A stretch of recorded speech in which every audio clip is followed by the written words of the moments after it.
Welcome to today's episode of It Starts With Attraction, which is going to be an Ask Me Anything. And I have no clue what I'm going to be asked. So, Jason, maybe you can fill us in on what's to come. Just a little teaser. Yeah, so today we're going to be talking about, shocker, the pie. Who would have thought? Who would have thought? There's a lot of questions about the pies in this episode. So if you're ready, we will just jump right in. Let's jump in. I'm ready. All right. Question number 1. How do you measure emotional attractiveness? Ooh. By the way that the people around you respond to you, I believe is the best measurement. So I don't know that you're going to be able to, just dwindle this down into something akin to a Fitbit or a Whoop, which can be used for tracking exercise or sleep. I don't think you can measure emotional attraction in that way. I believe because emotional attraction at its core is evoking positive emotions within others. I mean, ultimately, that's what it is. And there's a part of that where you do need to work on your own emotional stability, because the more out of sorts a person is inside emotionally, if they are dealing with past trauma or resentment or unforgiveness towards others, that's likely going to come up in how they respond to the people around them, maybe because they're angrier or and they take that out on the people around them, or they isolate more because of feelings of shame and things like that, or a myriad of other reasons. And so I believe the best way to really look at how well you're doing in your area of emotional attraction is simply asking the question, when other people are around me, do they seem to want to be around me? Am I turning toward them when they need me? And are they turning toward me? Are they interested in my day? Are they acting like they want to be around me? And maybe you can even ask the people that you care about most in your life, hey, do you think that I am evoking emotions within you enjoy feeling? Is there anything I'm doing that when I do it, it just doesn't feel right to you, or you don't like it? It makes you feel like I don't love you? Those are some great qualitative questions that you can use to assess how well you're doing emotionally. What do you think? I think it sounds good. Perfect answer. What would you say? Even if you didn't agree? Perfect answer. It was a perfect answer. Yeah. You're the expert here, so. Well, I just don't think there's a quantitative way quite yet. Yeah, I mean, that makes sense. Because, you are talking about something that you can't really see. Like emotions are, it's really hard to, like you said, it's hard to measure with like a wearable, tracker or whatever. Right. So yeah, I really do agree with what you said. So second question, is it possible to have too much focus on one aspect of the pies? So much so that it causes a detriment to some of the other areas of the pies? Yes, I absolutely believe that. To an extent, I think it's true with any of them. I believe that any area of the pies has a detrimental effect or a healthy effect. So let's take physical, for example. Actually, even before I get into that, I think there's an overarching premise here, which actually came from a Devo that one of our team members did a couple of weeks ago, talking about how we get results that we get. You reap what you sow. And with that premise in mind, if I'm reaping or if I'm sowing a lot into my physical part of myself, where I'm working out 2, maybe 3 times a day, I'm really focused on my caloric intake, I'm just super focused on myself, then that could absolutely lead to vanity, pride, ego, things that are not overall healthy internally for any person, and ultimately even for emotional attraction. You can be so self-absorbed in yourself physically that it is to the detriment of yourself in terms of how healthy you actually are, or to the detriment of the relationships in your life.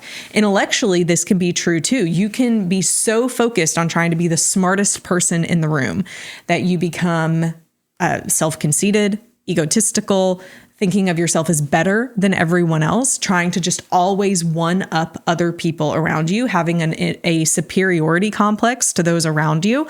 A lot of people may call this narcissism and how it could represent in how it relates to other people. And so then, yes, if you focus too much on becoming a fascinating person and learning and growing and doing those things mentally, then absolutely, it could be to the detriment of your physical health. It could be to the detriment of your emotional health, absolutely to the detriment of your spiritual health, if you believe that you know more than even God himself. And then emotionally, I absolutely believe that people can get too self-absorbed in their own emotions, where they become melancholic, where they become too introspective, to where everything is about emotions and feelings. And you can begin just following your feelings instead of actually working through the difficult feelings, working through getting to a healthier, more stable part. You can let your emotions rule you in any way. I mean, people can easily justify anger and resentment that they have towards another person that can lead them to do things that are hurtful to that person, but justify them because they feel like emotionally it's what would make them feel better in the moment. And of course, that's going to be to the detriment of their relationships and possibly the detriment of their physical health, because when you're holding on to a lot of negative emotions, it physically affects your body. It can mentally affect you and it can spiritually affect you. And then spiritually, I believe that people can. I'm thinking of when my husband and I were in Jordan and Israel a couple of years ago. And I believe at this point we were in Israel, and we walked out into this place in the desert and we saw this monastery that's like built into the desert cliffs in Israel. And it's beautiful to look at.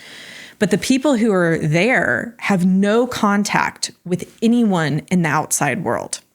And I believe that you can even get so ingrained spiritually that it's to the detriment of why we're here on earth, which is to love other people, be in connection and relationship with them, and to do our part in understanding the part of the kingdom of God that's already here on earth and spreading that to other people.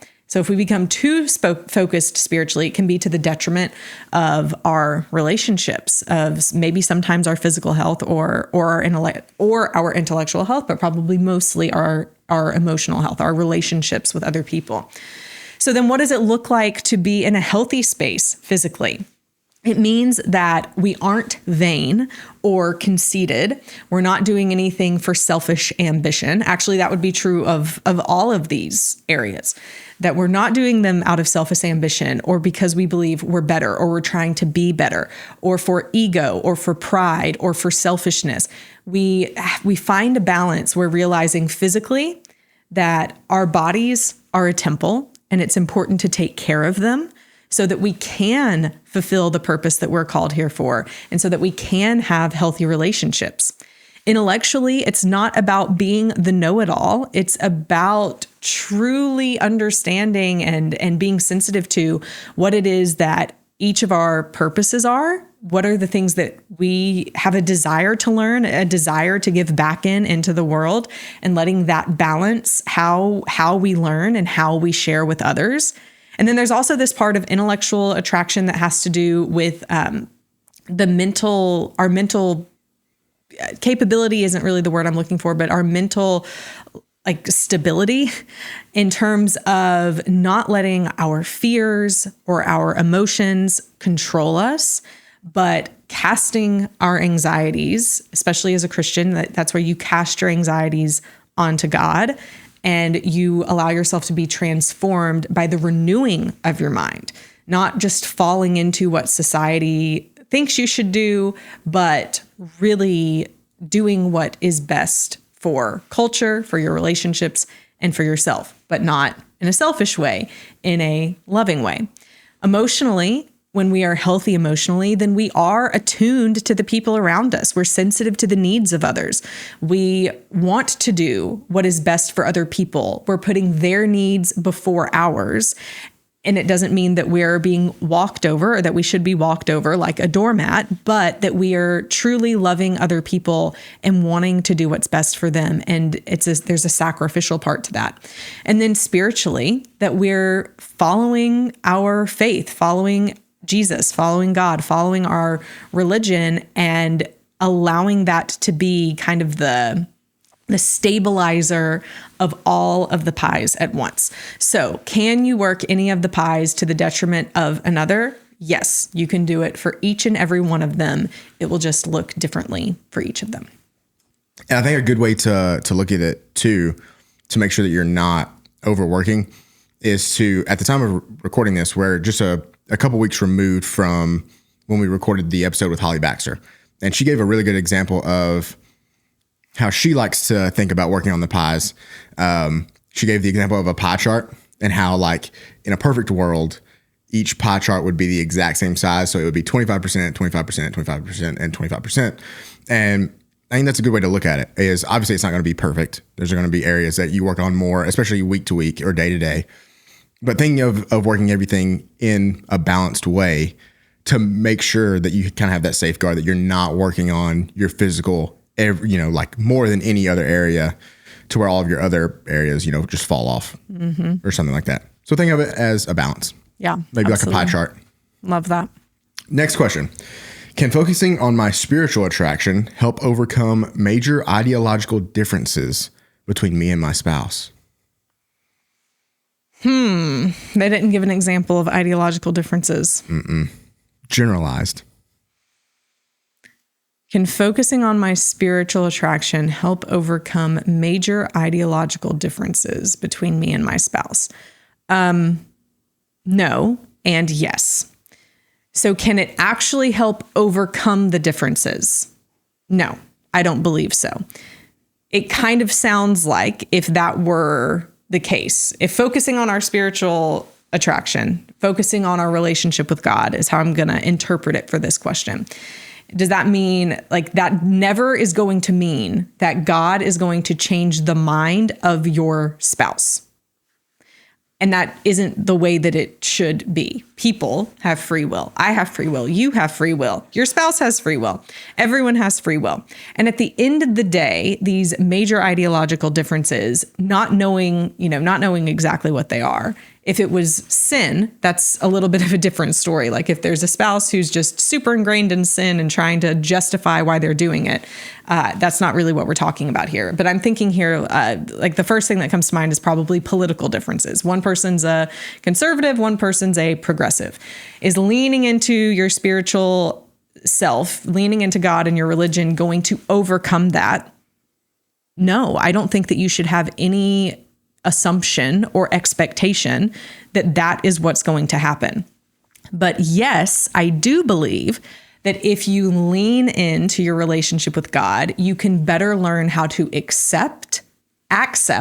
better learn how to accept and respect people, even when they see things differently than you, because that's exactly what the life of Jesus shows us how to do. There's a reason that when Jesus was here on earth, he was known not to the liking of the people around him, but he was known to eat with sinners and tax collectors and the outcasts, the people who believed differently than he did.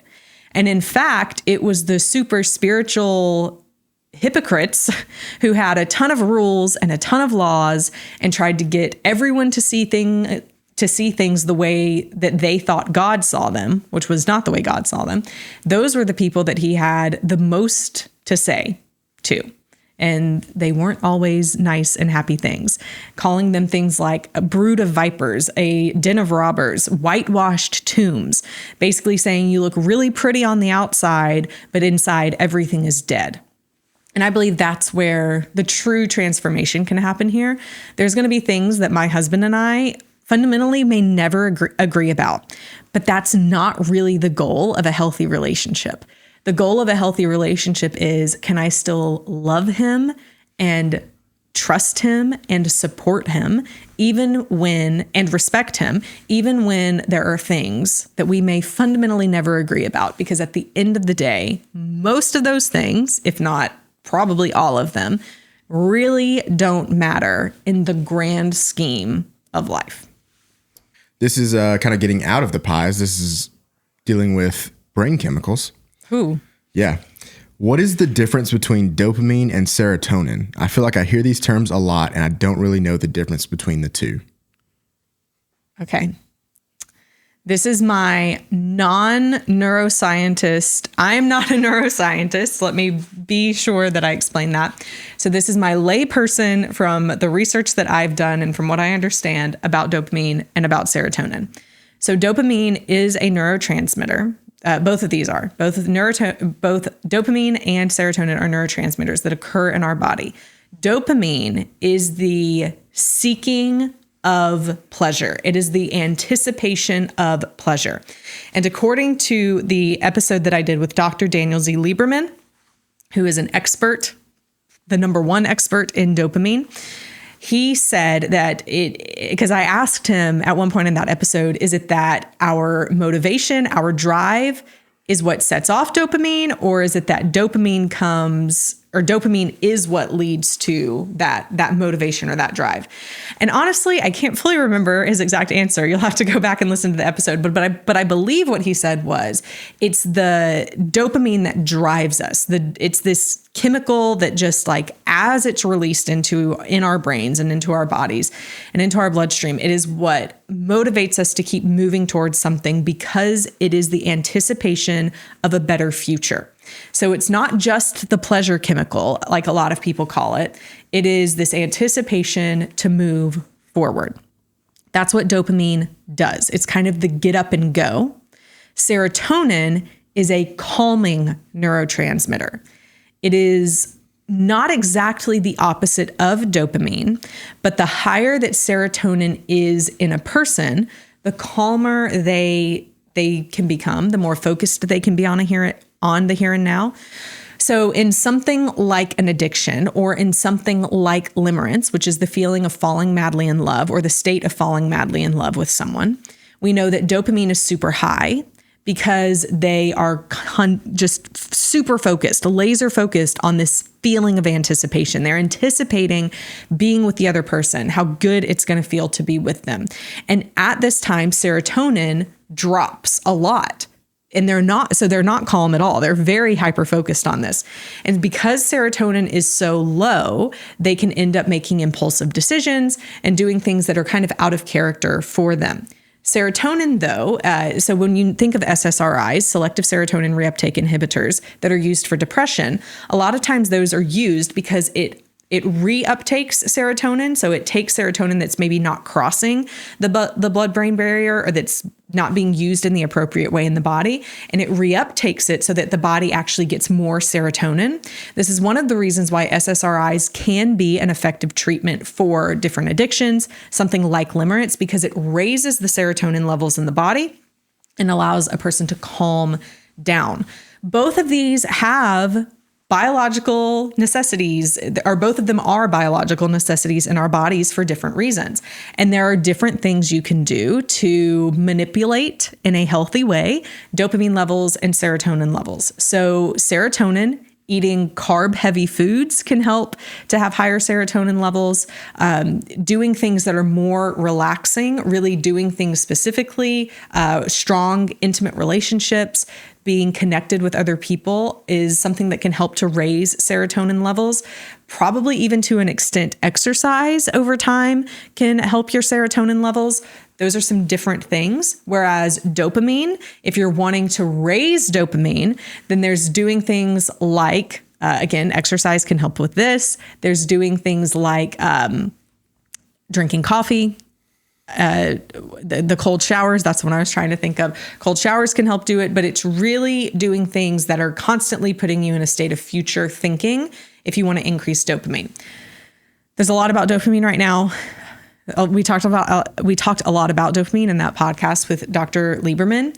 Really, I don't even remember the question we were talking about with the AMA, but I'll say this before I see if I've even answered it.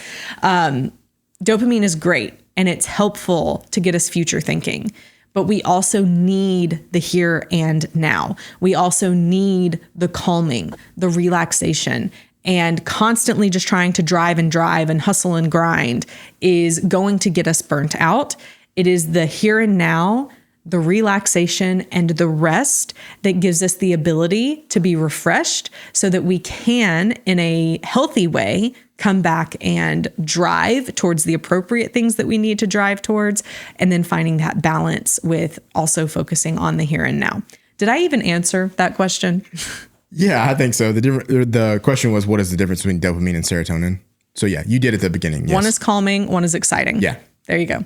I should have just said that. Yeah. Well, but it was a really good in-depth answer. You don't want to just say, yeah, that's the difference, and then be done. You gave a really good response and description of both. So next question, how do I develop the motivation to work out if I have literally zero motivation to do so? Great question. You're not always going to be motivated to do the best or the right things.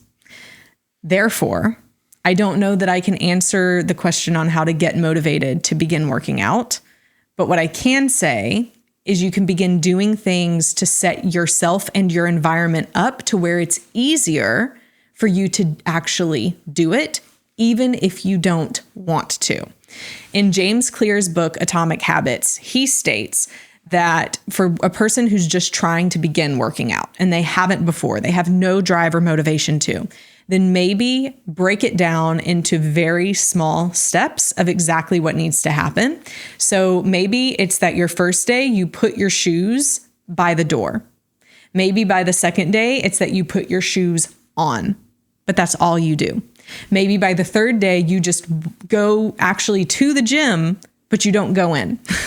And you kind of take these steps incrementally towards your future of what you're trying to accomplish. So if you're ultimately saying, I want to work out 3 times a week, I want to work out 5 times a week, then the thought process behind it is, how can you set yourself up for success?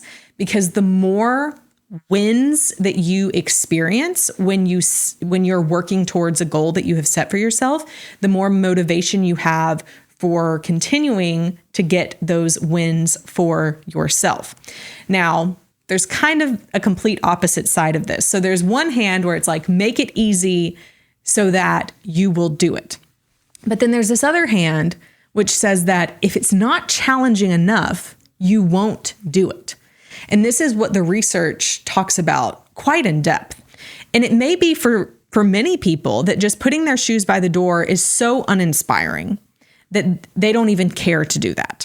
So then maybe for these people, it's okay, then start by walking half a mile or start by walking a mile. Start by actually, putting more skin in the game, making it a bit more challenging, but not impossible. And that's what can really motivate you to get started. And so I do believe there are 2 different types of people. And I don't know that I can exactly tell you how they're differentiated right now. There's more research that I personally need to do into that in my own research, as well as in the literature that's already out there. But I do believe that there's the people who feel so defeated that even the thought of going on a half-mile walk as the beginning of their workout routine, it's too much. And if that's you, don't feel shame, or I encourage you not to feel shame. Bring it back down to what is manageable for you, but it is a step in the right direction. On the other hand, there's those other people who need more of a challenge. And I believe everyone ultimately needs to be challenged in the goals that they set for themselves. But in starting out, maybe you even need more of a challenge. So maybe for you, it is that walking a mile to start with. Now, here's what I would discourage for everyone.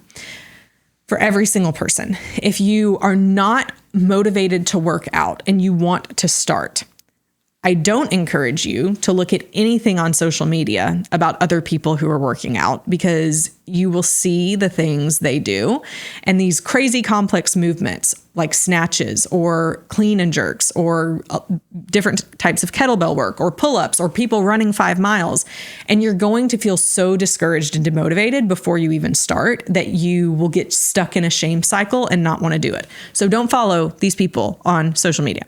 I would also encourage you to maybe be super mindful about what gym you go to, Because if the people in that gym, if you don't feel like you fit or that you belong, you're not going to want to be there. So I would encourage you to start with something very beginner friendly. And there is absolutely no shame in that. When I started working out 14 years ago, I started with just going to the local YMCA, because it was very beginner friendly. They had a ton of beginner friendly classes.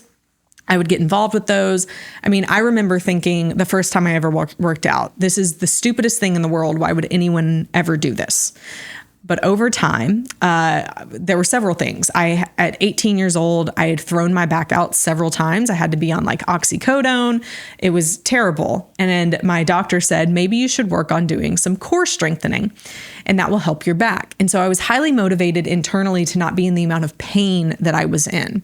And then at the same time, my husband and I, who weren't married yet, we had just started dating. He was in the military, and he would do PT every morning. And so he would do push-ups, sit-ups, and run. And I'm a pretty competitive person. And I was like, oh, if he can do it, I can do it. And it became my goal that I wanted to pass an Army PT test, even though I was not in the Army. I just wanted to like show him up. And this was kind of the beginning of my journey in working out. It did not start because I internally wanted to. It was not an intrinsic motivation, which I'll talk about in just a minute. It was very much external. I'm doing this because I feel like I'll get a reward, or I feel like I'll win something if I do this. External motivation is not the best kind of motivation for someone to adhere to long term, but it is enough that it can get someone moving or doing the thing that they want to do in the short term until their body begins to get those feel-good endorphins from doing it. And then they ultimately end up wanting to do it on their own. And that's exactly what happened for me. I began to like how I felt working out, and not even how I looked. I liked how I felt. And I believe that's a key part here. If you're just waiting to like working out until you see the numbers on the scales change, then I don't believe you have the right focus, and you probably need to change your focus to how you feel. I mean, there are times that, or I recently broke my toe a couple of months ago, and I couldn't run for a good 6 weeks, maybe even 8 weeks. And I remember that first time that I went on a run after breaking my toe and just intentionally stopping, like not actually stopping the run, but like stopping the thoughts in my head as I was running, and realizing how good I felt. Just moving my body, the endorphins that were happening, loving being outside, loving being in the sun, listening to my favorite music, that it's the moments where we stop and we think intentionally about how we feel about what we're doing that can help to set those reward pathways in our brain so that we want to do it again. You may be thinking, but when I end a workout, I feel absolutely terrible. I want you to dig deeper. Like, yes, you may be tired and you may be out of breath, but like actually kind of pay attention to like the surge of energy that can come through your body and how proud you are of yourself that you just did what you did. And that can be a great motivator to ultimately help it turn into intrinsic motivation, which is you're doing this because you ultimately want to. And that's what we all want to get to with the healthy habits in our lives. Speaking of reward pathways, what do you do if someone really enjoys eating sweets? Oh, I love eating sweets. What do you do if you just can't? This is the next question. What do you do if you just can't stop eating sweets? How do I keep that bad behavior in check? Why is it a bad behavior? I don't know. I mean, it's unhealthy to a certain extent. To a certain extent. Yeah. So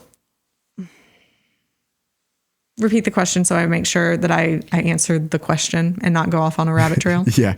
What do you do if you just can't stop eating sweets? How do I keep that behavior in check? Okay. So this is a multifaceted question.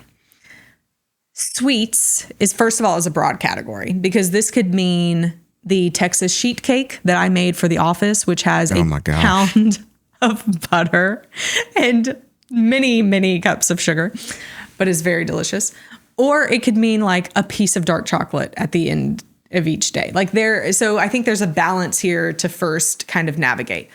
Can anyone make the claim that sweets, whether it's half of a Texas sheet cake or a piece of dark chocolate, are good for you and that you need them as part of a healthy diet? No, we can't make that claim. But here's the thing. If you have villainized sweets or any food category in that respect, if you villainize them and say to yourself that this is a bad food, like I should not be doing this, then this is kind of the beginning of how this reward cycle starts. Because once you've villainized or demonized any kind of food or food group and it becomes off limits to you, then intrinsically there's a part of you that's going to want it more. Because that's how we're built. If you tell someone they can't do something or not to eat something or not to think something, unless it's like a poison, right? Like unless we can see that it's a can of arsenic, most people are going to be like, oh, watch me. There's this rebellious streak within them. Unless you're in a super unhealthy mindset, which we talked about kind of in the eating disorders episode. I've talked about in my personal journey how there was 8 years where I was very strict paleo and it was not healthy. I was eating incredibly healthy, but the mindset was very unhealthy for me. And ultimately what would end up happening is I would towards the end of that 8 years, I ended up binging a lot on the foods I was not allowed to have, I say in quotations, on the foods I was not allowed to have, such as sugar, such as gluten. And therefore it set this like shame cycle inside my body. And it does this for many people, because the thing that you can't have, as soon as you have even just a little of it, then there's this like thought that goes off in your mind, which says, well, now I might as well.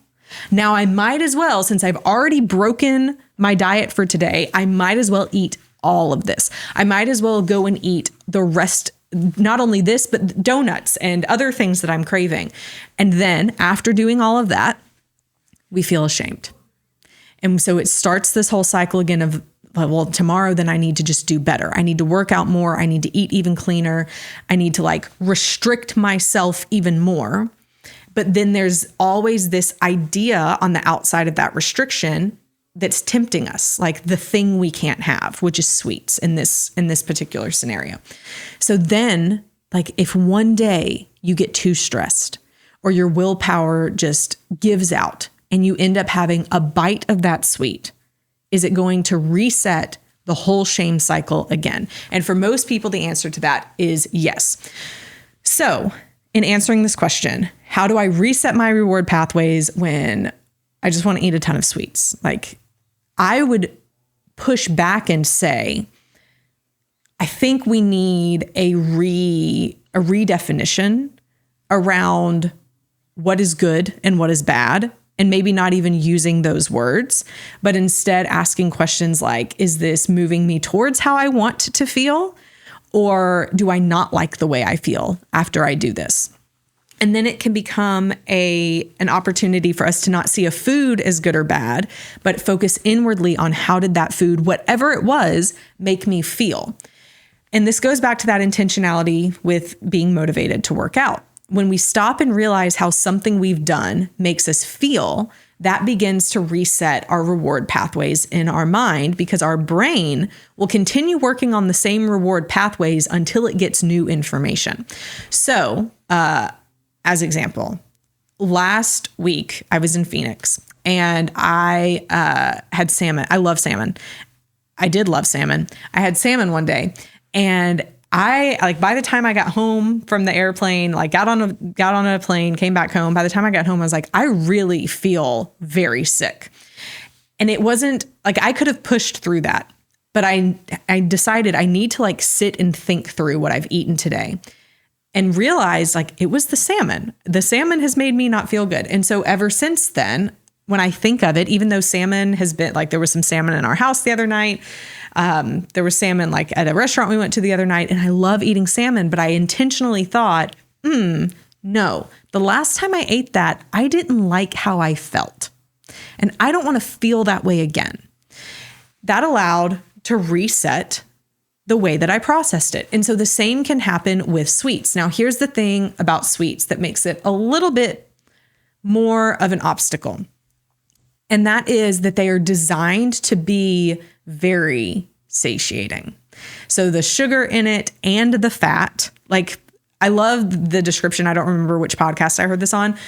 People talk about being addicted to sugar, but no one eats like a spoonful of sugar.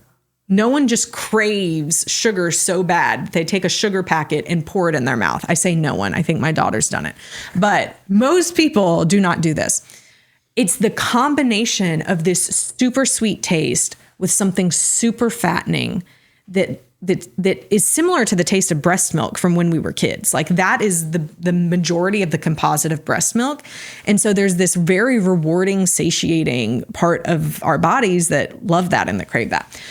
So that's what makes it a little bit different with sweets. Like you could sit there and think, and listen, after I made the Texas sheet cake at the office, which I ate quite a bit of, I would think like, I don't know that I love the way I feel. In fact, I felt like I could run a marathon. I was so hyped up on sugar and butter, but and chocolate mixed in with that.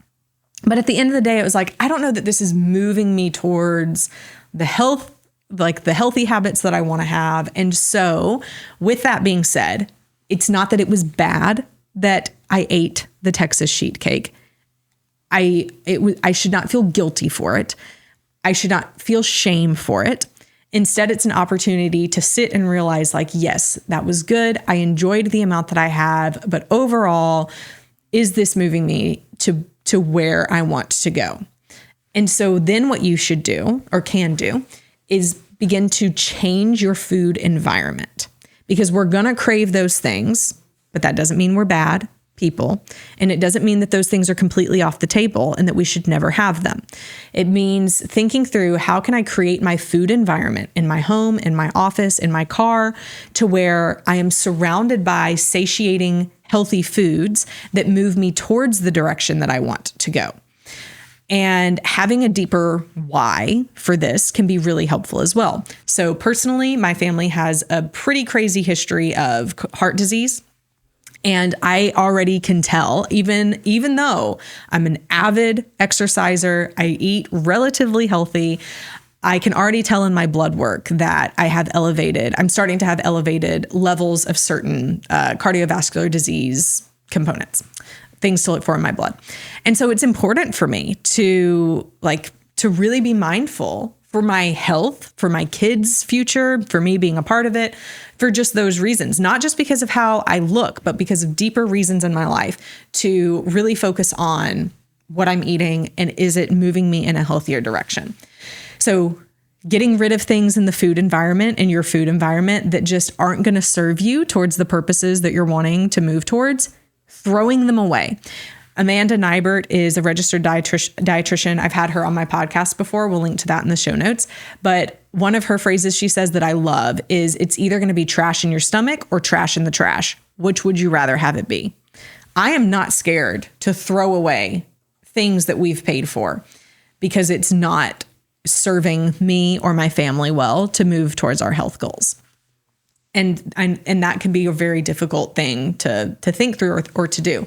But even just not buying it, not going to the grocery store, either not going down those aisles or going when you've eaten a good healthy meal so that you're not as tempted. And it will help you to not reach for those unhealthy snacks in your home because they won't be there. Case in point, last night, I tend, when I have a headache, to want sweets because I think that the sweet is going to take care of my headache and get rid of it. And I tend to get headaches if I do a lot of overhead work, like especially in workout classes, if we do a bunch of push presses or different things like that, I just get a lot of tension in my neck and I get a headache.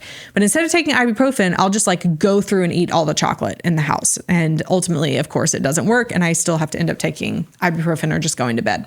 So last night I had a headache and there was no chocolate anywhere in the house, but there were strawberries.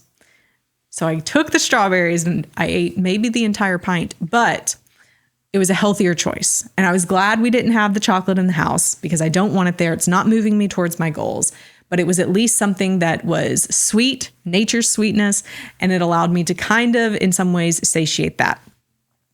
All of that being said, so what can you do? What can you do? My long-winded answer to what can you do? Realize how you feel after you eat certain things and what is moving you towards the health goals that you have for yourself.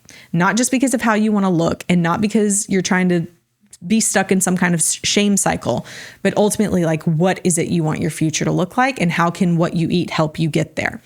That doesn't mean you should never eat sweets. You should at times eat sweets in moderation because they aren't inherently bad and eating them doesn't make you bad. But how can you create your food environment in the places where you're at the most to where those things aren't options and instead it will allow you to choose healthier options that can help break some of that reward habit. Another long-winded answer. Yeah. But that's, I would say also that that's kind of one of the benefits of mindfulness, practicing mindfulness, is you're able to become actively hyper aware of what your body is telling you. And so when you eat things like sweets, you're able to listen to your body and understand how that exactly makes you feel. Obviously, in the moment, you're like, oh, this chocolate tastes so good. But does it really make you feel good afterwards? And that's one of the benefits of practicing mindfulness. But sometimes you may even realize it doesn't taste good in the moment. Yeah. If you're actually mindful. Yeah, I did true. that with a piece of chocolate, the last piece of chocolate in our house 2 nights ago. And I bit into it and I was like, this isn't even that good. And that's why you didn't go get more. That's why, actually, it was Reese's and I threw away the second one. There you go. Crazy. Yeah. And then look what it led you to last night. Strawberries. That's right. Okay. And that is all of the questions that we have today. Thank you, Kimberly, for sitting down and answering all of these questions that were submitted.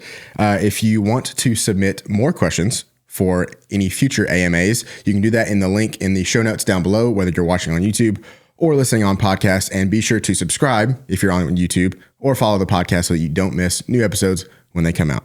Until next week, stay strong.